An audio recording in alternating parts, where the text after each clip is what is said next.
सिंध का एक बुद्धिमान राजा जब बूढ़ा हो गया और उसे लगा कि वह अधिक नहीं जिएगा तो उसने अपने दीवान को बुलवाया और उसे 8 चाबियां देते हुए कहा, मेरे कूच का समय नजदीक आ गया है। राजकुमार जब तक बड़ा नहीं हो जाता आप सिंहासन की रक्षा करें। जब वह खुद राजकाज चलाने लायक हो जाए तो आप उसे 7 चाबियां दे दें, पर 8वीं उसे 5 बरस शासन करने के बाद ही दें। दीवान ने उसे वचन दिया कि वह ऐसा ही करेगा और राजा शांति से मर गया। राजकाज की बागडोर दीवान ने अपने हाथ में ले ली। राजकुमार की शिक्षा दीक्षा की उसने समुचित व्यवस्था की जैसे वह उसका अपना बेटा हो। राजकुमार के बड़े होने तक उसने बड़ी निष्ठा से राजकाज किया। फिर एक शुभ दिन उसे समृद्ध और सुशासित राज्य संभला दिया। 7 चाबियां भी उसने राजकुमार के हवाले कर दी। राज्य तिलक के बाद राजकुमार ने बड़ी उत्सुकता से उन चाबियों से 7 तहखाने खोले। तहखानों में सोने चांदी और हीरे मोतियों के अंबार लगे थे। वह बहुत खुश हुआ। वफादार दीवान का उसने बहुत आभार माना जिसने उसके लिए हर चीज की रक्षा की और यथा समय उसे मुकुट पहनाया। कुछ दिन बाद दीवान से जलने वाले एक चुगलखोर ने नए राजा के कान भरे कि राजमहल में 8 तहखाने हैं जबकि दीवान ने उसे सिर्फ 7 चाबियां ही दी हैं। युवा राजा के आग लग गई। उसे लगा कि दीवान विश्वासघाती है। 8वें तहखाने का धन वह खुद हजम करना चाहता है। उसने दीवान से कहा कि वह फौरन 8वीं चाबी उसके हवाले करे, नहीं तो वह अभी उसका सर कलम करवा देगा। उसने राजा के पांव पकड़ लिए और कहा कि उसने उसके पिता को वचन दिया था कि राज तिलक के 5 बरस बाद ही वह उसे 8वीं चाबी देगा। पर युवा राजा को इतना धीरज कहाँ। उसने कहा कि उसे चाबी अभी चाहिए। इसी वक्त चाबी हाथ में आते ही वह 8वें तहखाने की ओर भागा।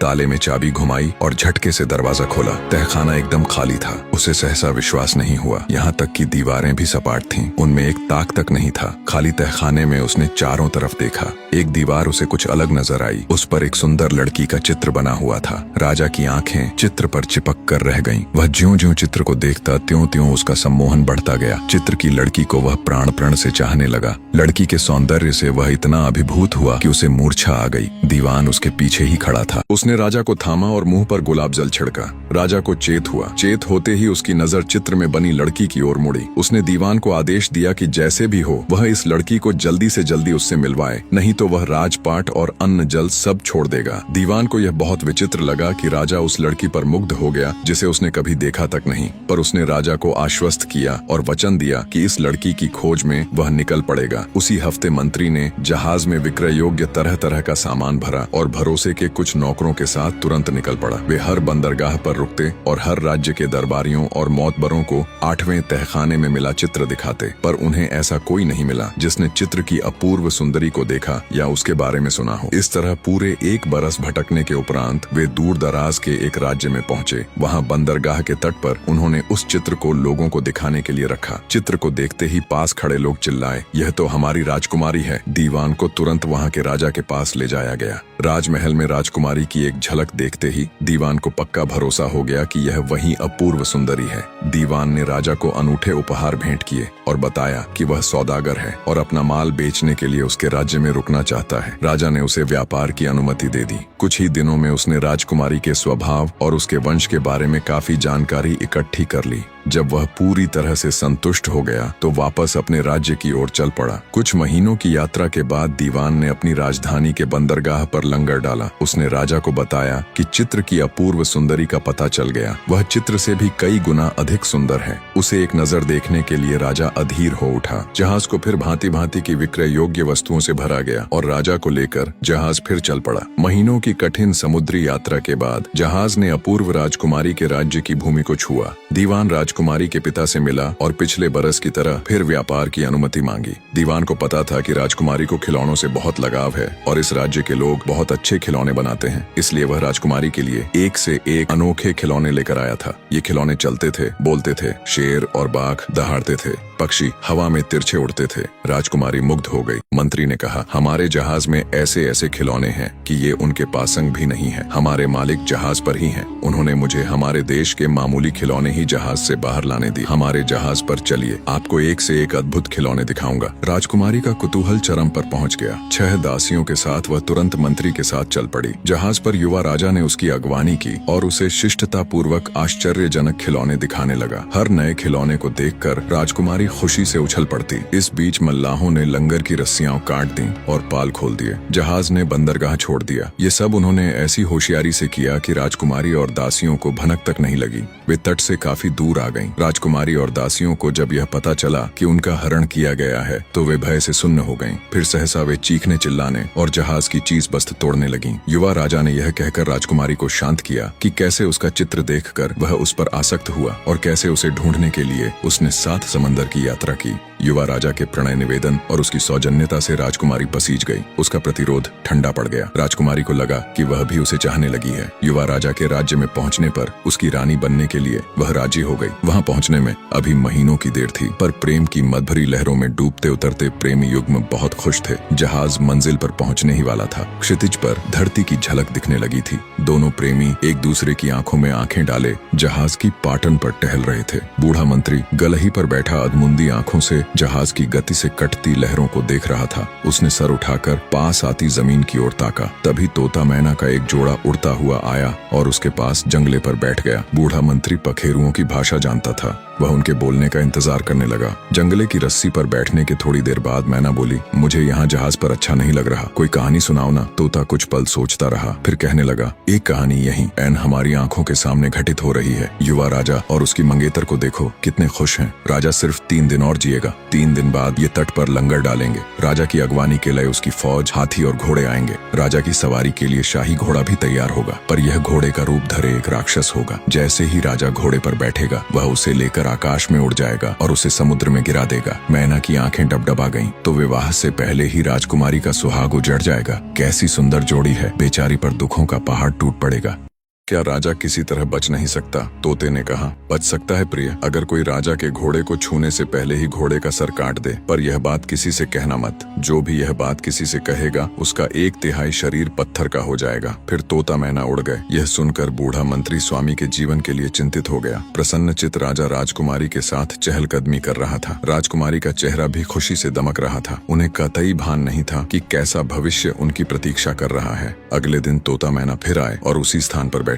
मंत्री ने उन्हें देखा और उनके पास जाकर बैठ गया। उनका एक शब्द भी वह अनसुना नहीं छोड़ना चाहता था। मैना ने पाटन पर टहलते राजा और उसकी मंगेतर को देखा और तोते से पूछा, अगर राजा राक्षस घोड़े से बच जाए फिर तो उन्हें खतरा नहीं है ना? उसके बाद तो वे विवाह करके सुख से रहेंगे। तोते ने कहा, नहीं प्रिय, इतनी जल्दी मत करो। राजा और राजकुमारी शायद कभी सुख से न रह सकेंगे। राक्षस घोड़े से वह बच गया तो विवाह समारोह में मर जाएगा। समारोह में राजा शुद्ध सोने की एक तश्तरी देखेगा। तश्तरी उसे इतनी अच्छी लगेगी कि वह उसे उठाएगा और विवाह करा रहे पंडितों को देने के लिए राजस्वर्णकारों को वैसी तश्तरियां बनाने का आदेश देगा। इसके थोड़ी देर बाद ही वह अचेत होकर गिर जाएगा और मर जाएगा। उस तश्तरी पर हलाहल चुपड़ा हुआ होगा। तश्तरी को छूने से हलाहल राजा की त्वचा में प्रवेश करके कुछ ही देर में उसके प्राण ले लेगा। मैना फिर व्याकुल हो गई। राजा के प्राण बच नहीं सकते। अगर कोई कपड़े से तश्तरी को उठाकर दूर फेंक दे तो राजा बच सकता है, पर याद रखना यह बात किसी से कहना मत, नहीं तो तुम्हारा 1/3 शरीर पत्थर का हो जाएगा। यह कहकर तोता मैना उड़ गए। मंत्री गहन चिंतन में डूबा नहीं बैठा रहा।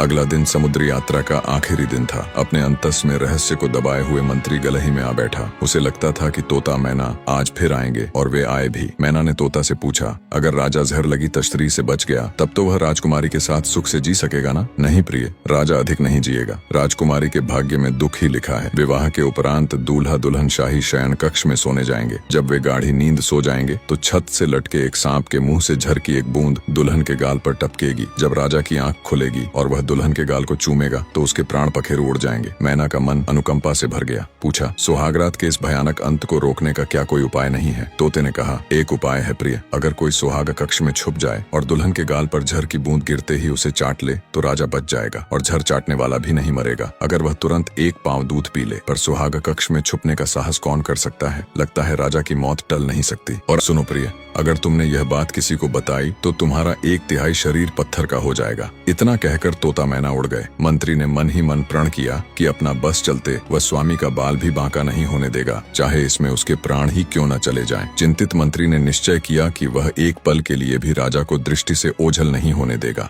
जहाज के तट पर पहुंचते ही राजा नीचे उतरा और राक्षस घोड़े की ओर बढ़ा। इससे पहले कि वह उस पर बैठ पाता, मंत्री ने म्यान से तलवार निकाली और एक ही झटके में घोड़े का सर धड़ से अलग कर दिया। राजा की भुकुटियां तन गईं। राजा ने उससे इसका कारण पूछा, पर उसने कोई जवाब नहीं दिया। इससे राजा का क्रोध और भड़क गया। मंत्री जानता था कि इसके बारे में उसने एक शब्द भी कहा तो उसका 1/3 शरीर पत्थर का हो जाएगा। मंत्री का व्यवहार राजा को बहुत अजीब लगा, पर उसने बहुत ही स्वामी भक्ति से उसके कुल की सेवा की है, इसलिए उसने उसे क्षमा कर दिया। विवाह की भव्य तैयारियां की गईं। विवाह में शामिल होने के लिए दूर दराज देशों से अतिथि आए। विवाह समारोह में राजा की नजर सोने की एक सुंदर तश्तरी पर पड़ी। उसे उठाने के लिए राजा ने ज्यों ही हाथ बढ़ाया त्यों ही मंत्री ने लपक कर उसे उठाया और उसे बहते नाले में फेंकने के लिए भागा। राजा की समझ में नहीं आया कि मंत्री ने ऐसा क्यों किया। राजा के पूछने पर भी उसने होंठ नहीं खोले। राजा आग बबूला हो गया, पर इतने अतिथियों के सामने उसने कुछ कहना करना उचित नहीं समझा। विवाह संपन्न होने के उपरांत दूल्हा दुल्हन शयन कक्ष में जाकर सो गए। उन्हें पता नहीं था कि वहाँ मंत्री पर्दे के पीछे छुपा हुआ है। मंत्री पूरी तरह चौकन्ना था। थोड़ी देर बाद छत से एक सांप नीचे उतरा और सोई हुई दुल्हन के गाल पर झर की बूंद गिराई। मंत्री तत्काल पलंग की ओर बढ़ा,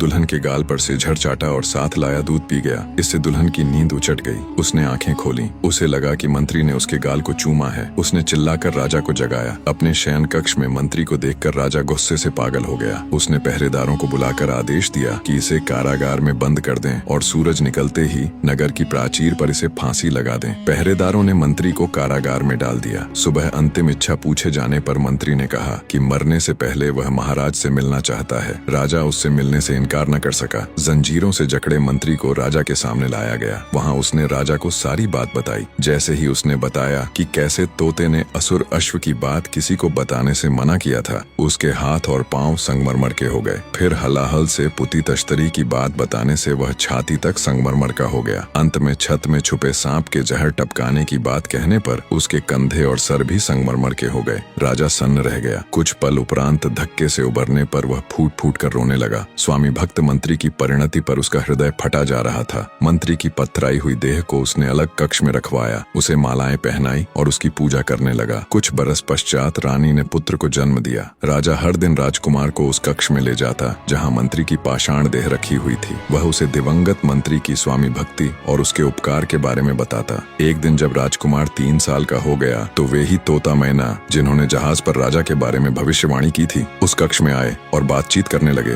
राजा इस समय उनकी बोली समझ सकता था क्योंकि वह मंत्री की मूर्ति के पास खड़ा था। तोते ने मैना से कहा, देखो राजा कितना दुखी है। मंत्री के साथ जो हुआ उसे वह भुला नहीं पा रहा। अगर राजा चाहे तो मंत्री फिर जिंदा हो सकता है। मैना ने पूछा, कैसे? तोते ने जवाब दिया, राजा को अपने बेटे की बलि देनी होगी और उसके खून के छींटे मंत्री की मूर्ति पर डालने होंगे। इससे मंत्री फिर हाड़मास का हो जाएगा। राजा सोच में पड़ गया। वह क्या करे, क्या करना उचित होगा। वह इस निष्कर्ष पर पहुंचा कि उसका रोम रोम मंत्री का ऋणी है। उसने 3 बार उसके प्राण बचाए। इससे पहले कि उसका मन डवाडोल हो जाए उसने म्यान में से तलवार निकाली और राजकुमार का सर काट दिया। फिर उसका खून उसने मूर्ति पर छिड़का। मंत्री तुनरत जी उठा। यह जानकर कि उसे पूर्ण जीवन कैसे मिला, मंत्री ने संपूर्ण चेतना से भगवान का स्मरण किया। ऐसी प्रार्थना की भगवान अनदेखी कैसे करता। बच्चे का सर आप ही धड़ से जुड़ गया और वह उठकर खड़ा हो गया मानो नींद से उठा हो। तब राजा ने रानी को बुलाया और उसे सारी बात बताई। वह यह सुनकर कांप गई कि उसके पति ने स्वयं अपने पुत्र का सर काटा, पर उसने यह स्वीकार किया कि राजा के पास और कोई चारा नहीं था। जो हो, मंत्री की प्रार्थना और भगवान की कृपा से